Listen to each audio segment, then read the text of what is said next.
What's going on, YouTube? JT is Reborn here, and welcome back to another edition of my DC comic book reviews. This is it, the issue number 19, the final issue in Benjamin Percy's Teen Titans run.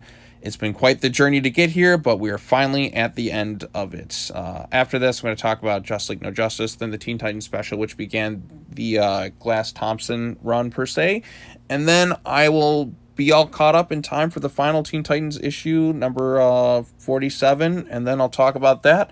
Then I can finally move on from Teen Titans 2016. Hard to believe we're at that point already, but it's been a long journey, but we are at the end basically. And boy, has there been a lot of ups and downs in this book in general.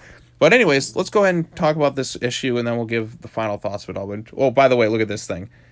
You were formally invited to the wedding of Selena Kyle and Bruce Wayne. What a fucking lie that was. Remember that? It was the big Batcat wedding and all that shit. Boy, they lied to all of us. I feel like that was kind of the straw that broke the camel's back with DC. Like, No Justice happened. I was excited to see where things would go from there. I was disappointed the teams were broken up, but I was like, okay, I'm going to give this all a chance. And then we had the Batcat wedding failure, and then everything really started going downhill. Like, the catalyst for DC's, like, downfall for the past couple of years, I feel like kind of began a bit like post No Justice, Bendis coming in, the Batcat wedding fiasco, the Teen Titans book just going in that really dark edgelord direction. Everything just started going really dark and downhill. Really had Dan Didio's fingerprints all over it. Like, the hopefulness of Rebirth was kind of gone at that point. So yeah, we'll definitely dive into that in a bit. But anyway, so this issue picks over the last one off. We saw Joran was still mind-controlling Beast Boy. Damian's going toe-to-toe with them. He's like, give him back, Joran. And they kind of get into a fight. The Titans are there. They have to deal with the basically mind-controlled people, but they don't want to physically hurt them. So they're doing that thing. They're fighting off, and Damian's fighting Joran off in the air. She's talking about, I've been watching you on Beast Boy's vlog, Robin. You and the rest of the team. You're a bully, an abuser, a predator. Gar is your victim. He has been from the beginning. And she starts to call him out. You electrocuted him, gassed Kid Flash, drugged Raven, and knocked out Starfire. Was this all on recording? Like, I didn't see this actually happen. And besides, why is that, like, out in the public? I didn't think Damian would give information. Okay, I don't know. Whatever. But basically, he's like, I've made some mistakes. We've moved past them. The very existence of the Teen Titans is an ongoing hostage situation. She says it's the only reason he's stuck with you is because he has Stockholm Syndrome. So that's something that I'm like, well, he has freedom of choice. He can leave whenever he wants. But does he have Stockholm Syndrome? It's an interesting question.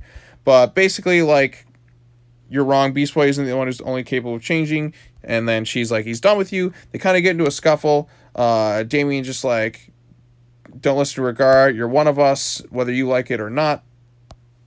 Okay, it's kind of being bossy. But anyway, so Kid Flash and Aqualad and Starfire are trying to figure out a way to stop the mind control from these people. And we get kind of this moment here, which is kind of the culmination of the Raven and Wallace West story that was set up, which, by the way, we'll talk about that in a second. So she basically is just like, you have to utilize your Speed Force powers. Remember that Azarath symbol? You have to hope and patience, keep things in your heart. And then they kiss, and then Aqualad's reaction is just like, fuck? Starfire's just kind of there. So Raven's like, I took a risk, Wally, and now you got to do your thing. So Aqualad kind of held her in place with his hydrokinetic powers, and Kid Flash just went through and phased through their heads and pulled out all their devices, and he was kind of tired there. It's like, yeah, good job.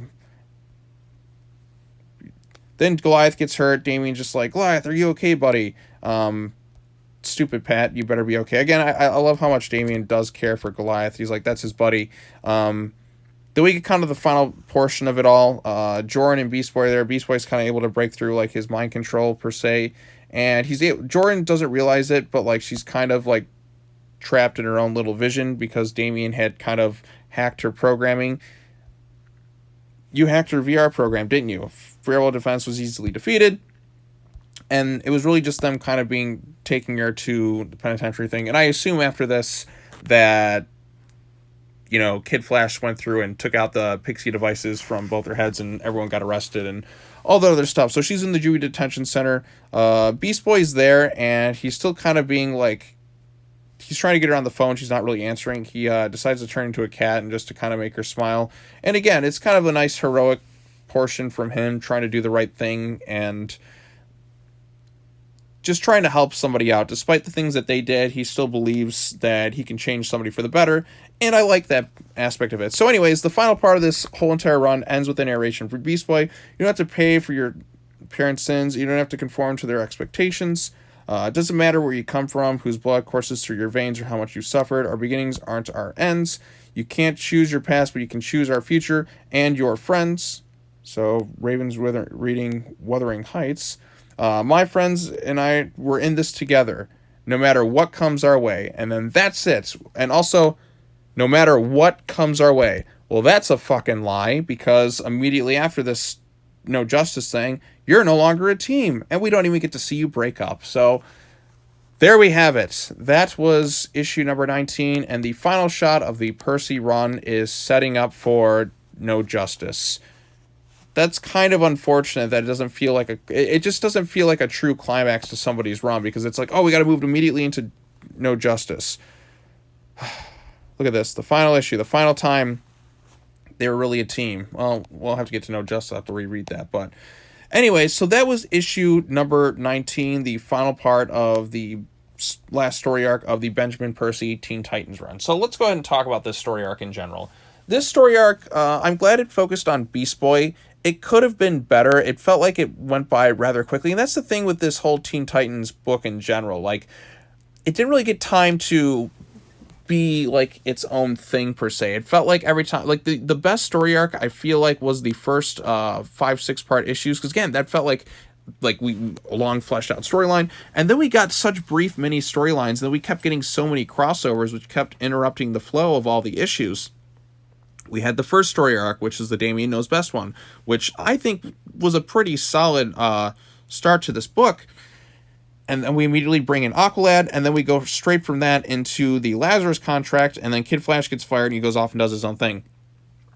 We briefly have a story arc with Black Manta, only like a few issues there, and then we go into another crossover, which is the which honestly was probably a lot of fun. I definitely enjoyed that one quite a bit, the Gotham Resistance one. Then we came back, we had 2 brief issues, and then we immediately move into another crossover, the Super Sons of Tomorrow, which had definitely its ups and downs, and I definitely did enjoy it overall, but I still had some gripes with it, so you can check out those videos. And then after that, we had a solo Starfire one-shot issue, which again didn't really like add too much to the Percy run itself, other than just telling a brief, almost feeling like not really in this continuity type of Starfire one-shot thing. And then we had a brief 3-issue thing with Beast Boy, and yeah, that was it. Like, no more of this Percy run. It felt like he really wasn't given enough time to really shine on the book, because it kept getting interrupted by so many crossovers. And really, like, how many issues are just focused like on specifically, like, how many issues are non-crossover issues with the Percy run? So you had the first couple, and then we just get into the Lazarus contract one. There's 3 crossover things that happen within this book, and it kind of takes away from that. So like, we're like 3 issues are kind of sacrificed that you had a solo one, so you really didn't have as much time as he really should have been given on this book too. I would have liked it was bi-weekly and we would have gotten more stuff, but unfortunately it just kind of was undercut by a lot of things. And it's unfortunate too that like he didn't get as much time, but yet the current creative team had like over 20 something issues, and they still couldn't get it right by the end of it. I mean, obviously there's 1 issue left, but it's too little too late for that team. But like the Percy stuff, like I would have liked to have seen more from this team. And it's just unfortunate that we just weren't given enough time of day with this team. I would have liked to have seen them continue. Or if you have any of them that graduate, I probably would have just had Starfire graduate at that point and maybe bring in Red Arrow. I think that could have been fun. But in terms of a final story arc, it's not the strongest of this run. I like the stuff with Jackson. I like the Black Manta one. I like the Damien Knows Best one. And I enjoyed the Return to Kid Flash one. I thought that was kind of fun. In terms of just specifically, that's not really including the crossovers, but Gotham Resistance was a lot of fun too. But yeah, this one, again, it was nice focus on Beast Boy.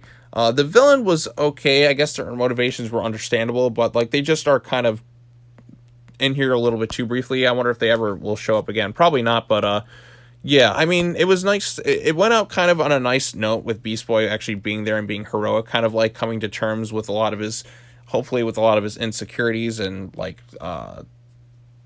a lot of his internal issues by helping and reaching out and doing the right thing. So I like that bit too, and that was a nice way to end the storyline.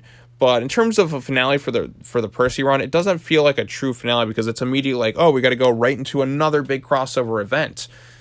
Let this run breathe, for crying out loud. It never really got its time to shine on its own. It just felt like it kept getting interrupted. But I do kind of miss this team. I think they were better than the Glass Thompson team by a long shot. Like, I mean, storylines moved at a much quicker pace.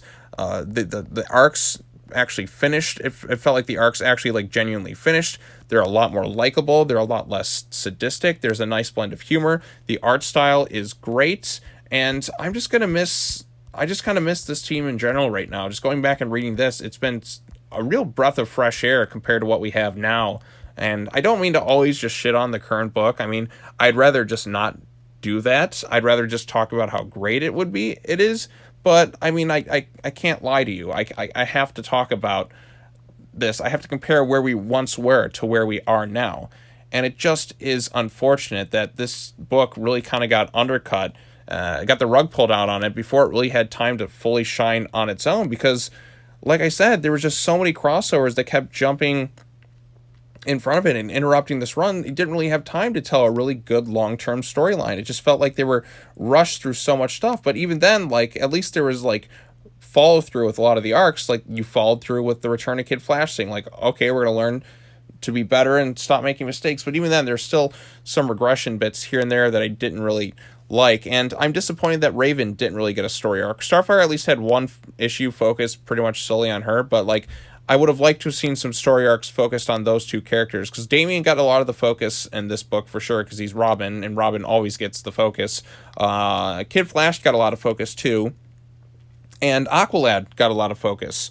Beast Boy got his thing too, but I just wish that Raven and Starfire would have gotten more time to shine before this book end, especially Raven, because she didn't really have much of a role like she should have. She just felt like she was just Wallace's love interest, and that's pretty much it. Like, she didn't really have much for herself, and I'm kind of disappointed about that. But yeah, so next time we will talk about Justice League No Justice.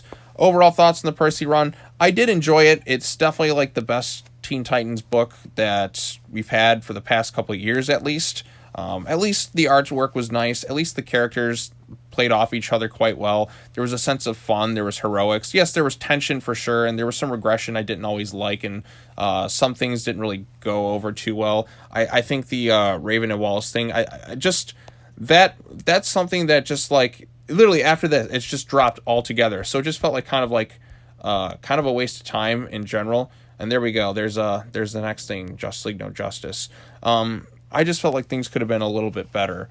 But I am going to miss this book. It was fun talking about it, and I guess look forward to covering No Justice, covering the special, and then I'll be done like with Teen Titans pretty much. I have issue 47, which is coming out in a week and a half or something like that. And then I can finally rest and watch the sunrise on a grateful universe, I guess. But anyways, what are your thoughts on Teen Titans issue number 19? What are your thoughts on the Benjamin Percy Teen Titans run in general? I personally miss this team. I think they're better than the team afterwards by a long shot. They're a lot more likable, and it just didn't feel like the characters were being regressed. I mean, there was some regression for sure, at least with Damian, but it wasn't even close to the extent of what the Glass and Thompson Titans book did. And again, there just feels like some missed opportunities within the run. But overall, I did enjoy the run. It had a lot of fun in there, some good dynamics. Even the crossovers had some enjoyment too. And like comparing them to where we're at now, I just like I didn't realize what I had back then. So, yep, that's all I got to say. Thank you all so much for watching this video. I really appreciate it. Be sure to come back next time as we dive into Justice League No Justice, and then we talk about the Teen Titans special, where it all went wrong, and then that's it. Then we can finally put this book to bed. All right, that's all I got to say. Take care now. Bye-bye then, and I'll see you all in the next video. Peace.